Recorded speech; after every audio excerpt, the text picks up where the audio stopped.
there's all these stories about, guys over in Macedonia who are running these fake news sites.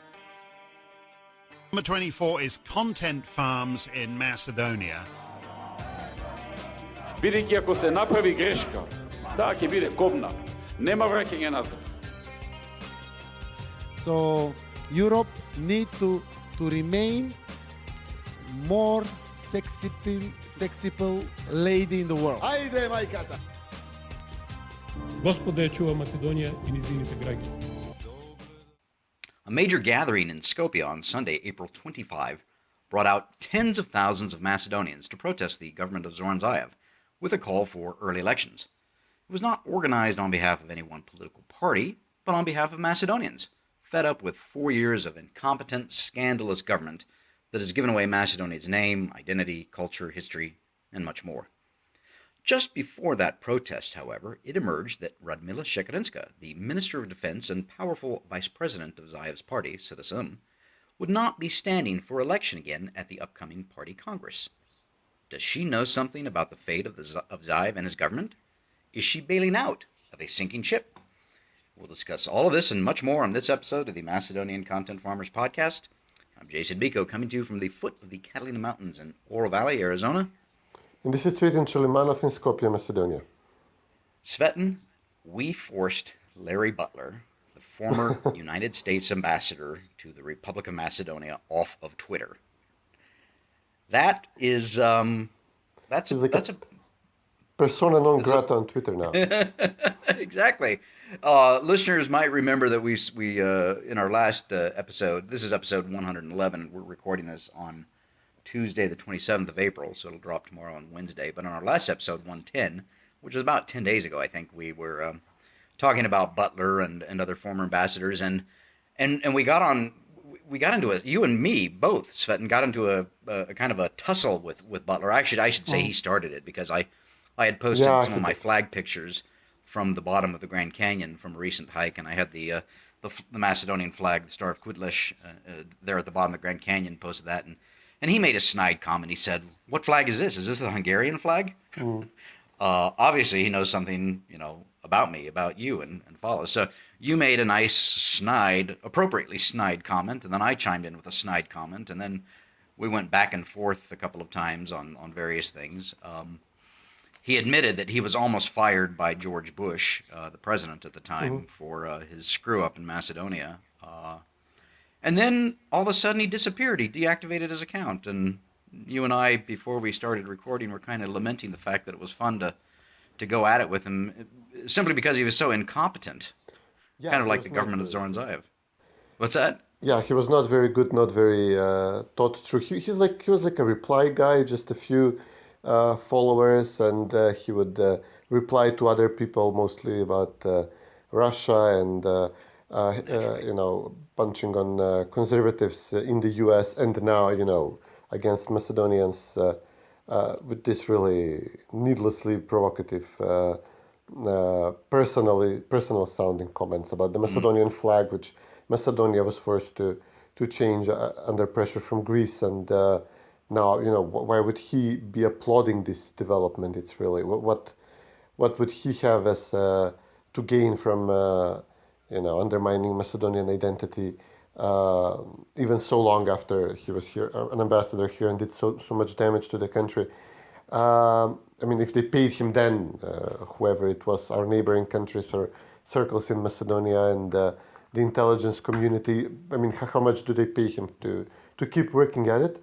But what was really strange and surprising in these exchanges, that eventually he endorsed socialism, I think, in one of your tweets. You were warning about the dangers of socialism, and he started with all this canard that Germany, Sweden, all these great countries, they are socialist, and therefore socialism is good, which just tells you all you need to know about the type of ambassadors which are being sent to by the U.S. to various countries, even by conservative. He was here. He would say, "I'm sent here by the Bush administration, so I'm." Let's say a Republican appointee, so, I'm on the conservative side, but even we conservatives are telling you that, your conservative party is no good." This was often used by his carbon copy, by Jess Bailey, during the Color Revolution period, and now he's all-out socialist. Right. And this just tells you about the depth of the problem you have in the foreign service. Eventually responded that his father was killed fighting communism in Vietnam and fought in Korea before, and he's obviously proud of this. And you can see there is like a memorial center in their town in Maine, and he's engaged with it. But that's quite a detour from a colonel killed fighting communists in East Asia to a son who's also a military man and a diplomat endorsing socialism, even like in this light version, like, no, but I like the Swedish style of socialism, as if you could. Jesus Christ, it's really... Well, yeah, and it's worth repeating that you make a good point. Even though he was appointed under George Bush, a Republican president, the State Department is a monolith, a leviathan unto its own. He was career, Jess's career. All the ambassadors sent to Macedonia are career. About two-thirds of U.S. ambassadors around the world are career, meaning they go through the foreign service and spend 35 years in it and work their way up the ranks. About a third of them are actually appointed by the president, whoever the president is, whichever party, and it's based on patronage, basically. How much money did they raise, et cetera. And that's just the system we've had for a long time here. But ambassadors to Macedonia are career. And so I call it the Borg within the State Department. It has its own mindset, and it's all about their own careers, etc. It's not about U.S. interests. It's not about even the party in power, whether that's Democrat or Republican. They have their own way of doing things, and it doesn't really matter what the president says, or even the Secretary of State at any given time. So anyway, we forced him off Twitter.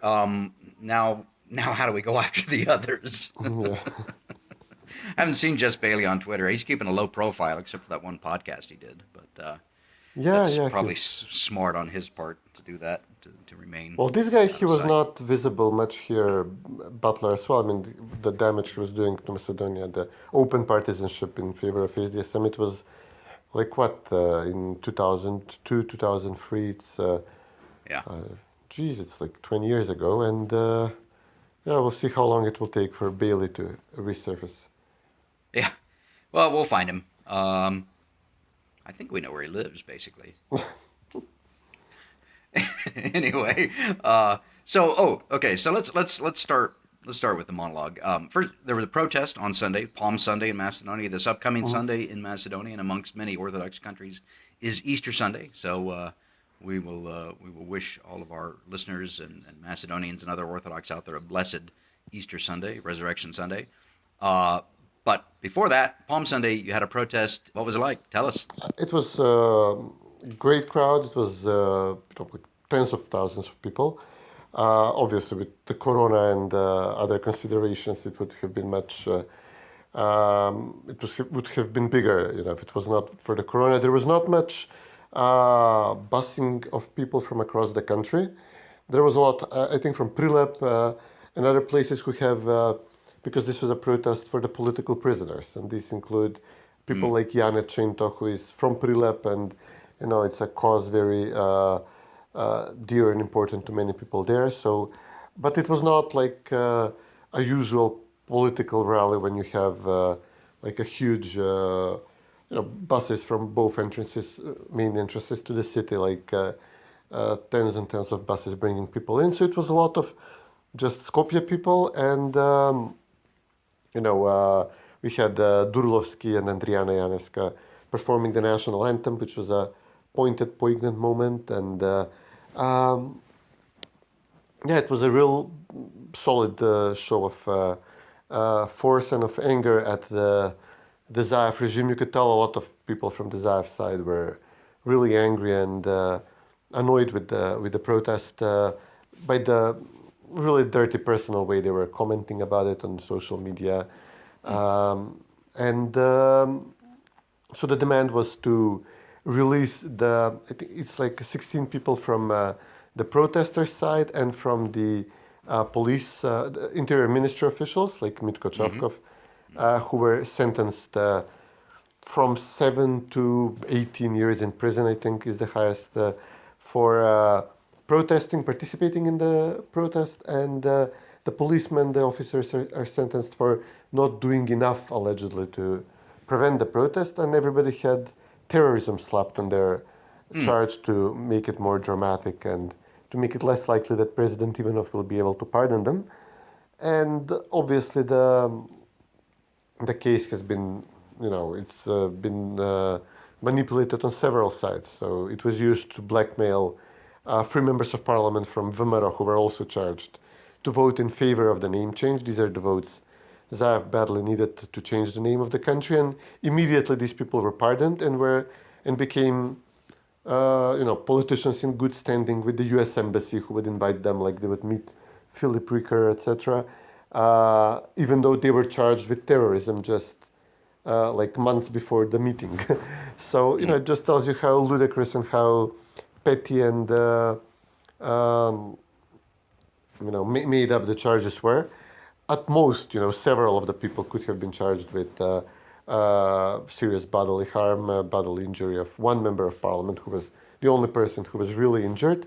Everything else which is added, like terrorism, attempting to undermine the constitutional order of the country, the type of media propaganda which accompanied the charges, and not taking into consideration that the crowd was provoked by years of political crisis deliberately stoked by SDSM and the US Embassy and SDSM protesters and the Albanian politicians, then the plans which were announced by the Zaev government, who was, at that day on April 27th, 2017, about to appoint a new Speaker of Parliament, and which would have then led to the creation of the government and would have put his plan in motion, that everything he announced was deeply rejected by the majority of the country, including the name change and continued concessions to Albanians and Greeks, which undermined the Macedonian nation-state character of the country.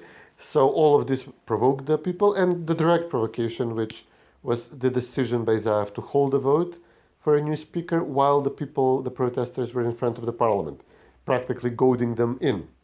Mm-hmm. And not to mention the fact that we now know that Zaev has already been in talks with Sasha Mielkov, the former security chief, who was likely deeply involved in the organization of the protests and of the incident.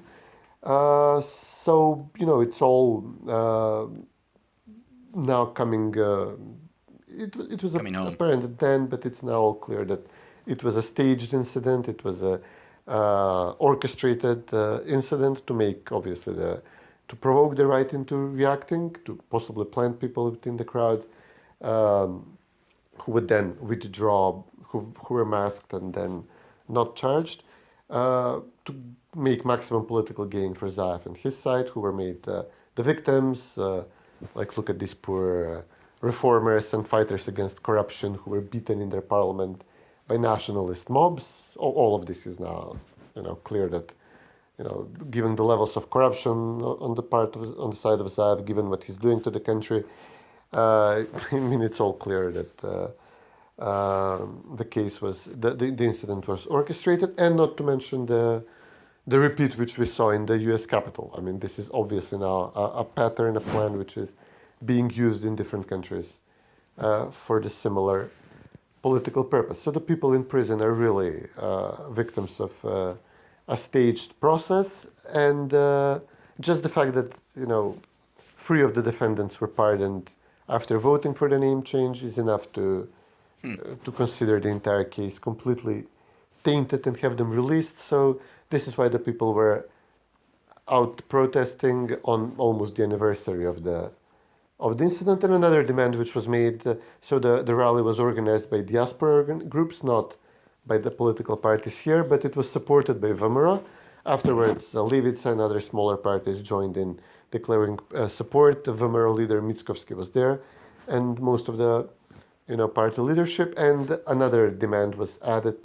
So practically one demand is the release of the prisoners through a retrial, through a new trial, which was, a courtesy given even to the Islamist killers from the Good Friday massacre from 2012. And another demand was to have early general elections in October when we have municipal elections. So not just to release the prisoners, but also to begin dismantling the regime which imprisoned them and abused them like this. Right. Well, that's an excellent summary. Good recap. As you were talking about that, it reminded me of Solzhenitsyn, Alexander Solzhenitsyn's famous writings, and how he always talked about Article 58 of the Soviet Union, that basically they would just use that anti-state activities and slap that on anybody for anything and throw them in the gulag for another 10 years. Actually, Baptists would get 25 years because the Soviet Stalin really hated Baptists for some reason. There aren't too many Baptists in Macedonia, but there are some. I didn't know there are many in Russia either. Actually, yeah, especially back then. Probably more today. Seriously? But yeah. I always actually, considered that was it more like a Southern American thing. I never knew that. well, yeah, but they proselytized, as all good as Christians are told, or encouraged to do by Jesus Christ Himself. And actually, one of the characters I just reread One Day in the Life of Ivan Denisovich, which was Solzhenitsyn's breakout book that made him famous even before the Gulag Archipelago, and one of the characters in that was a Baptist. So anyway, that was just obviously that was all going through my head as you were talking about this. So we have tens of thousands of Macedonians that actually showed up. Who knows how many more obviously wanted to participate but couldn't. It was Palm Sunday. People were at home with families, things of that nature. Clearly, we know that hundreds of thousands of Macedonians are fed up with this government, the scandals, the fact that Zaev and his partner Ahmeti have given away Macedonia's name, identity, culture, history, and so much more. I saw something in the news this week that the Minister of Education is looking to actually get rid of physical textbooks and replace them with electronic, digital versions, so that they can be more easily changed and updated according to whatever local country around you is asking for new changes in Macedonia's history. And the ongoing scandals that we've talked about in the past, whether it's the Ministry of Interior handing out passports like candy to not only just Macedonian mobsters and criminals, but regional, other Turkish and others. The drug issue, we got the DEA kind of looking at Zaev, etc. Which leads me to this next part, which I mentioned in the monologue, and that's Radmila Shekarinska, who's currently the Minister of Defense, Vice President of Citizen, the party of Zoran Zaev, formerly the League of Communists of Macedonia before 1991, which I always enjoy pointing out. She's Vice President of the party. Party Congress says, I think, is in June, and she's not going to run again. Is that correct? Yeah, she's not going to run as Zaev's first deputy and vice president of the party. What does she know that we don't? Yeah, it was a really political earthquake. She still hasn't announced whether she's leaving the government, where she's also deputy prime minister and defense minister, and she's not explaining her decision here, except mundane stuff like we need fresh blood, change. And need to spend more time with the family. Yeah, exactly. Poor family in that case. Her poor husband. I mean, really, I wouldn't want to be that guy. But it's so she practically, SDSM is an extremely effete and self-important party, and people like Zaev, they would openly consider them peasants and rural and unworthy of, being in their company. They're the party of directors of state institutions and university professors and Communist Party leaders and, their children, of diplomats, ambassadors, and Secret Service people and Yugoslav army officers. And, Zaev is like a peasant idiot who was selling cucumbers to Serbia. They would completely not, endorse him and include him in the party, were it not for Shekarinska, who is like the queen bee of this urban part of the party, the urban wing, the Skopje wing of the party. So she endorsed him. She said, okay, it's fine, he's with me. And, he has money and he's useful, while we reveal all this wiretaps about Gruevski. If somebody's going to prison, I don't want to be that person. you don't know how Gruevski is going to respond when we start publishing the wiretaps. So, he was very convenient shield for her. But now he's seriously taking over the party with money, with introducing his own people who are like him, come from smaller towns, not comfortable in Skopje, not comfortable in the Skopje circles, but completely loyal to Zaev and prone to corruption. People like Ljubča Nikolovsky, Oliver Spasovsky, and people from Strumica like Kostadinov, what's his name, and this really rubs the urban wing wrong, and Zaev managed to remove a number of people from this wing, like Renata Deskovska, like Damian Manchevsky, who were ministers in his first government. They're no longer there. Some of them, like Venko Filipče, like he looks like the urban, prestigious local person, but he's now a Skopje person, but he's now best friends with Zaev, going on this midlife crisis motorcycle rides. And then Mila Tsarovska, she's like the urban Soros wing person, but she's more like a person unto herself, not really a party person, but more coming from the NGO sector. Right. So, and from the banking sector, like she's close to Harry Kostov in this wing. So it's not, this particular group of people around Shekerinska, and some of them split from the party even before, like the people who were close to Branko Cervenkovsky, who is now openly in opposition to Zaev, like Gordan Georgiev, Zoran Jovanovsky. These are people who were considered as party leader material. Dr. Andrei Petrov, they're all out and very critical of Zaev at this point. So a big portion of the Skopje wing split, to be replaced with strange hybrids or just rural loyalists of Zaev. And now Shekerinska is leaving. And who knows? I mean, and as we discussed the previous episode, it was very clear that she's attacking Zaev through her media outlets. She actually arranged, it's media outlets close to Shekerinska who performed a hit job on Dragi Rashkovsky, Zaev advisor, the publication of all the details about one of the many corruption scandals he was involved in, the smallest, the least financially consequential, but enough to land him in prison. He was put in house arrest. Afterwards, he was sent to actual prison, to detention. So, and this was done, on one hand, it's strange that the prosecutors and the judges defied Zaev in this way. It never happened before. Like, if we consider the days of the April 27 trial, whatever Zaev wanted, Zaev got. Whatever demand he made of the judiciary, it was accomplished. And now, all of a sudden, these same prosecutors and judges are defenestrating his top advisor and putting in prison, in detention, a person who, the driver of his cousin, who was caught smuggling, transporting a large quantity of marijuana from Zaev's farm. So on one hand, there is obvious rebellion in the judiciary. In media outlets who are exceptionally loyal to SDSM, they're suddenly publishing details about allegations about Rashkovsky. Even today, there is something new in this outlet, 360 Degrees. They're reporting additional details about Rashkovsky, like who were the people who were involved with him, that they were also on the government payroll. Nothing major as a scandal, but still, the fact that they're still pushing at this. After the same media outlet was silenced for dozens of serious crimes in the previous years, and the fact that Shekerinska is leaving just ahead of the municipal elections and potentially general elections, this is all, something is up, something is happening in the party. Well, that's a very good summary, and I guess we will have to see how this develops. We'll keep monitoring it.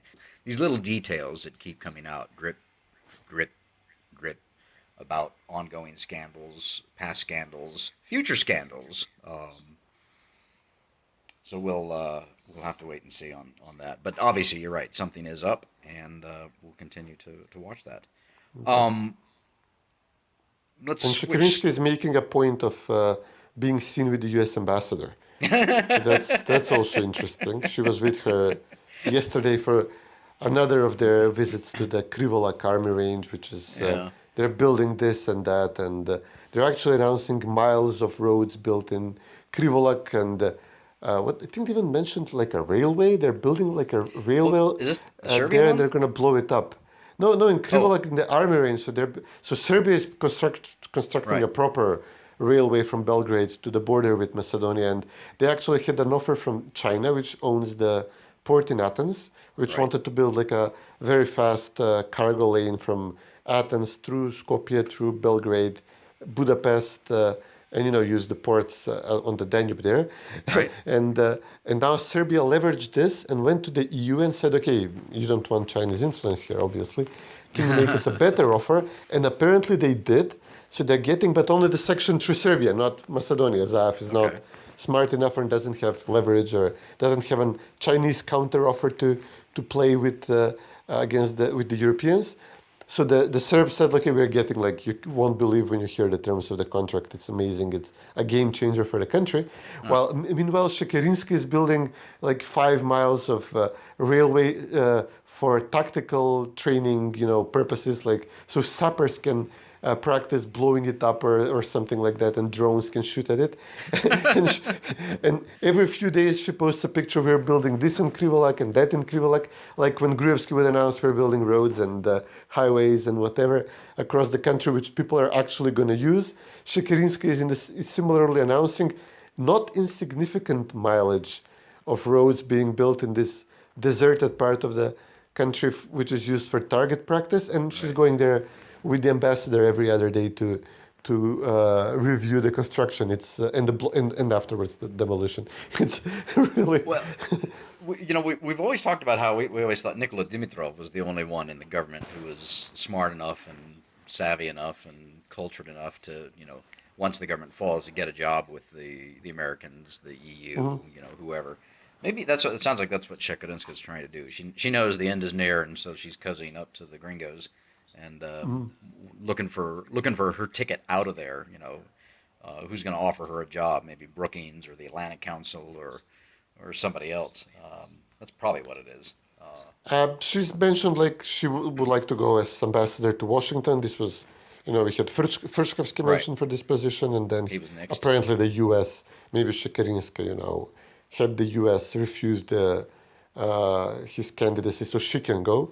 Yeah. But yeah, it would be a nice way out for her, but it would just, push Zaev even deeper into trouble because they were like two almost equal shareholders. I mean, there's a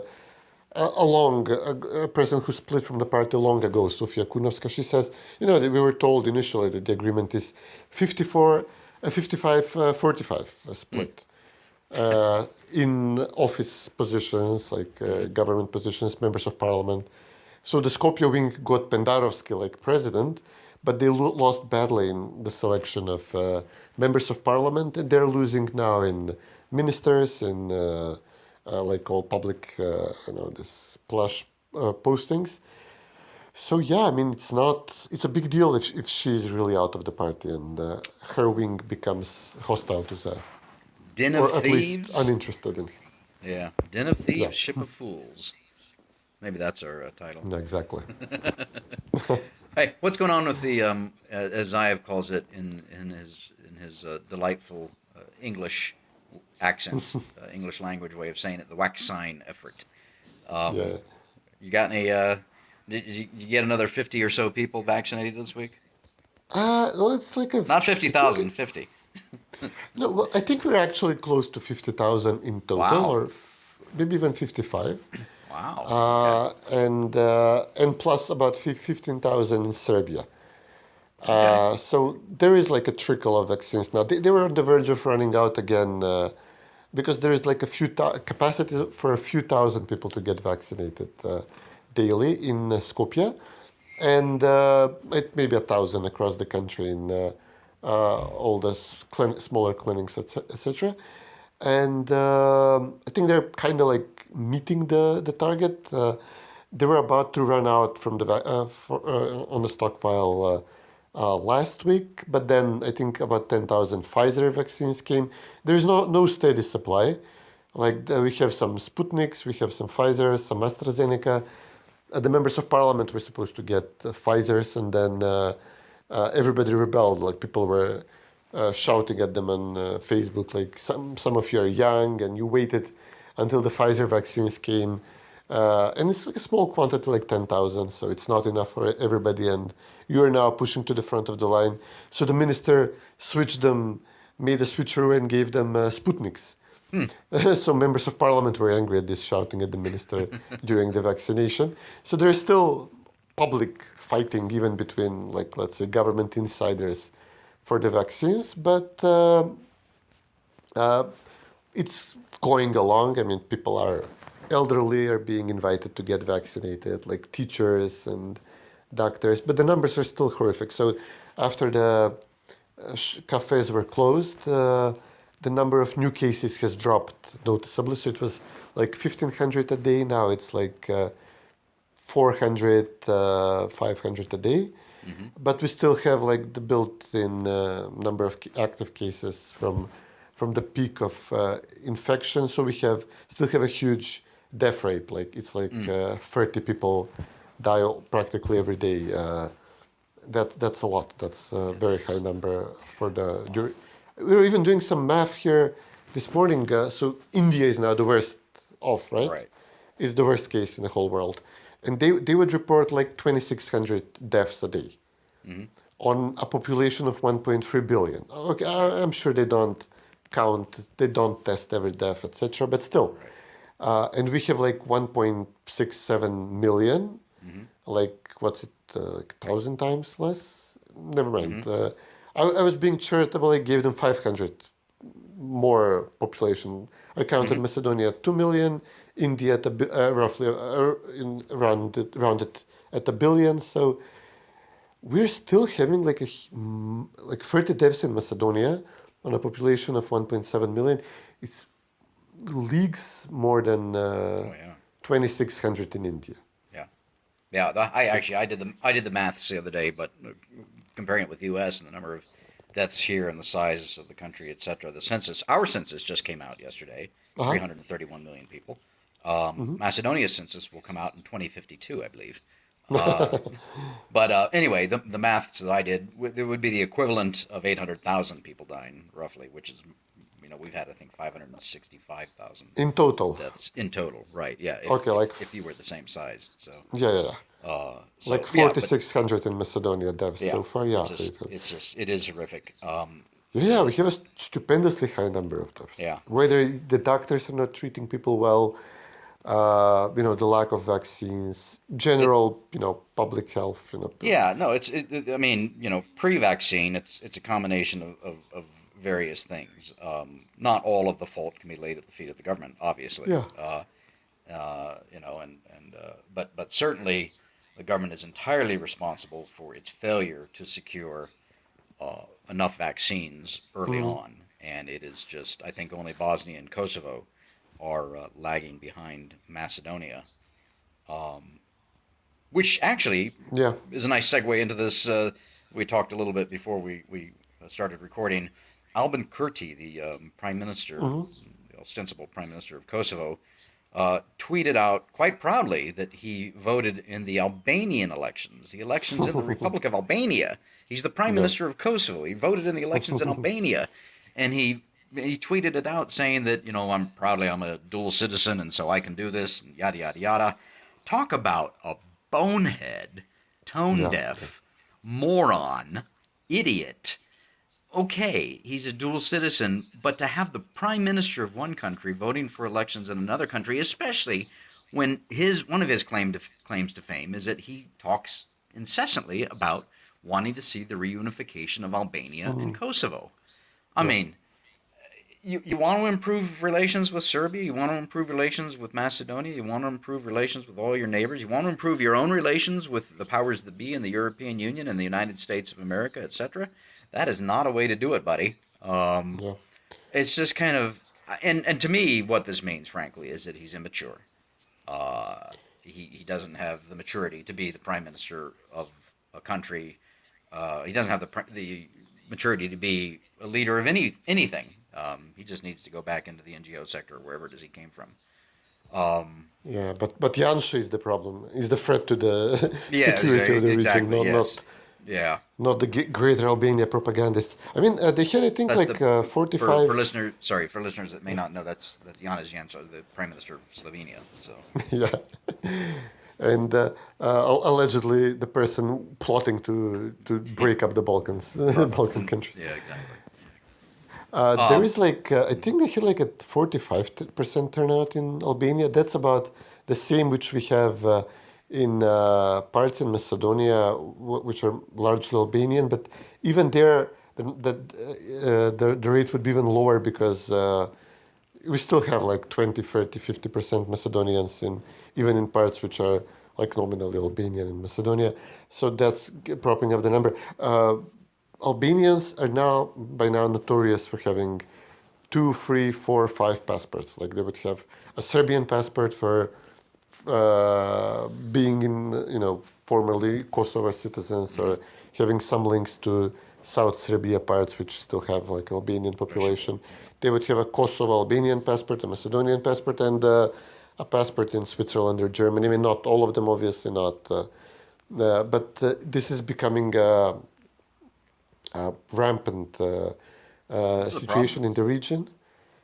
And yeah, in the census, like Albania is nominally 3 point something million, and only barely half of the people vote. And in Macedonia, in majority Macedonian parts, you would have like 70% turnout. So this would be, on paper, it would be a sparsely populated region. It is sparsely populated, but everybody who is counted on paper actually lives there. While on paper, we have densely populated parts of the country in the west, around the Albanian, Tetovo Gostivar, Albanian villages, etc. But in reality, it's dual, triple citizenship owners who either live in Germany, in Switzerland, in Kosovo, but still are counted as Macedonian citizens and even residents. It's a huge mess here.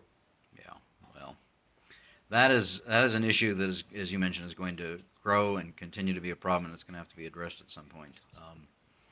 But yeah, there are elections in Albania. Looks like Edi Rama, the socialist prime minister, his party is going to actually get over the threshold of 71 seats in the 140-seat unicameral parliament, which is unfortunate for Albania and for the region. But Bulgaria, too, they had elections last month, and they still haven't formed a government. And, of course, that has direct and immediate implications for Macedonia. So Boyko Borisov, the prime minister, leader of Grb, couldn't form a government. They handed it off so the president handed the mandate to Slavi Trifonov? Oh, yeah. There is a people. I think that's the name of his new party. There is such a people. Ima Takov Narod. Yeah, there is such a people. There is such a people. I think people. it's something.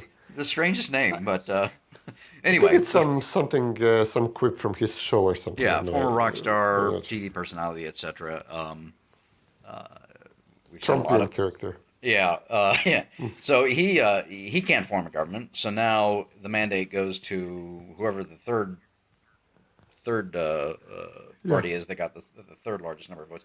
Bottom line, I think, is that I think everybody agrees, and the pundits that I've been reading have said that Bulgaria is going to go to early elections, or repeat elections, I guess, sometime within the next 2 months, so early July or something like that. But of course, all that means is that whatever the EU and all of its quote-unquote wisdom, I'm using air quotes here, wants to try and get Bulgaria and Macedonia to agree to whatever it is they want them to agree to, ain't going to happen because there's no government in Bulgaria. Yeah. I mean, in Albania, it's clear the U.S. ambassador is driving the matters, and to the point that the president was openly shouting at the U.S. ambassador for her interference. In Bulgaria, still, the embassy still hasn't decided who to nominate. I think the sense was that Borisov wanted Trifonov, this Trumpian guy, to commit to forming a government and maybe try and fail or just taint himself with a little bit of politicking, because he says it's easy for you to comment from your TV show tried doing it for real. Right. And I guess Trifunov refused this, and Borisov is now poking him, saying you're a coward, etc. But I guess he imagines that it's better for him to go to early elections and maybe win even more. With maybe actually win the elections. He lost the election. He just got very close to Borisov. Maybe now surpass Borisov's numbers, and then form a government. So, but yeah, we have nobody to negotiate with at the moment, and whether a technocratic government, which is now being prepared, can by default approve Macedonia just to open accession talks, but then on the promise that the next political government will block us, or by default the decision that we're blocked remains in place while there is a political government. We'll see. I mean, I'm not sure how strongly the US, the EU will push Bulgaria and some hapless technocratic placeholder prime minister to decide on this issue. I mean, we've hoped, we had similar situations with the Greeks in the past, Right. where they would have like the Troika government, like this bankruptcy administration government. And we would say, okay, well, now they don't have a government. They have practically Brussels appointed some former Greek central bank governor as prime minister. So he can't block us now. He can just say, I don't have the mandate to block this country anymore. Let's just let it through. Let it open accession talks, but that never worked out that way. It was never to our benefit. We'll see if it will be with Bulgaria, but I doubt it. Exactly. Yeah, I doubt it all. All right, it's time for our farmer's pick here on the Macedonian Content Farmers Podcast, and I've got an odd one, sort of odd, I guess. I've been doing a lot of hiking. We've talked about it here and there. I've been hiking all my life, but I've been managing at least one good hike each month for the past many months here, and so this caught my eye the other week.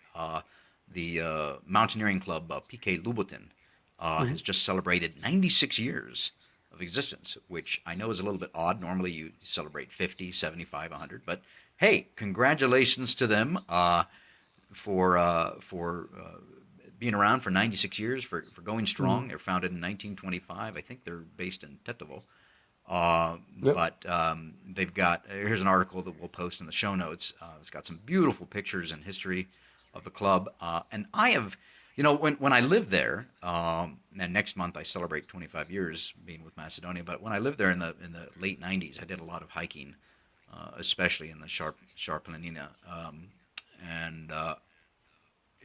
These are just, it reminds me, just looking at these photos, just some really gorgeous places in Macedonia. And it is my intention to try and do more hiking there when I get some more time. So 96 years to PK Lubotin, the mountaineering club in Macedonia. Congratulations to them and to all of their members. Hear, hear. Well, I think that's a wrap for this episode. We covered all the essentials. Actually, here's what to say. I've actually got to run and get my second shot. Right now? Really? Well, shortly, yeah. That's on the agenda Excellent. for this morning. So You're still invisible, right? I'm still invisible, and after my second shot, I don't know what's going to happen. I think yesterday was a lesbian visibility day or something like that. So how does that work? You're invisible, they're visible for a day and then become invisible. I'm not really sure. I have no idea. So anyway, I will report back next time we record on how the second shot went. Excellent. And when the chip gets activated. Exactly. All right. Until then, take care. You too. Bye.